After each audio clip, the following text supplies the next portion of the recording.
শোন,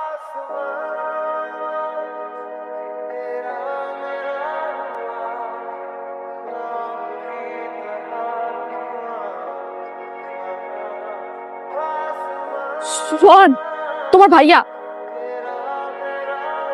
ভাই কি করতেছিস তুই? রাস্তার মধ্যে মারামারি করতেছিস? ও ওর এফটিজিং করছে।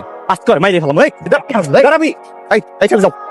আর আপনারা দাঁড়া কি দেখতেছেন? জান না এখান থেকে মারামারি থামানোর মধ্যে মারামারি দেখতেছে। এই মেয়েকে? ভাইয়া, আমি ওর ফ্রেন্ড। ভাই আমার গার্লফ্রেন্ড। গার্লফ্রেন্ড? হ্যাঁ ভাই, তোমার সত্যিটাই বললাম, কারণ একদিন পরে তুমি এমনিতেই জানবা। আসতে যা, বাসায় বসে দিয়ে ওকে চোখে নামাই দিয়ে যা। ঠিক আছে দিদা, চলো তোমাকে নামাই দিয়েছি।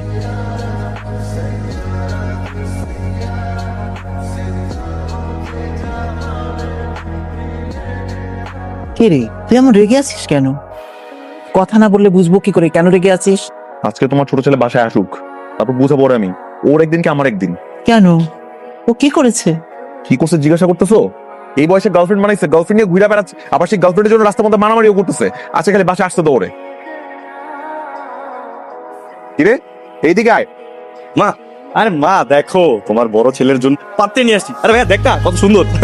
কি সুন্দর দেখতে, যেমন চোখ তেমন নাক তেমন হাস, মাশাআল্লাহ, আমার তো খুব পছন্দ হয়ে গেছে। এই তোরে আমার জন্য মেয়ে দেখতে কে বলছে? আরে বাপ রে বাপ, বয়স 30-এর কোটায় পড়ে গেছে।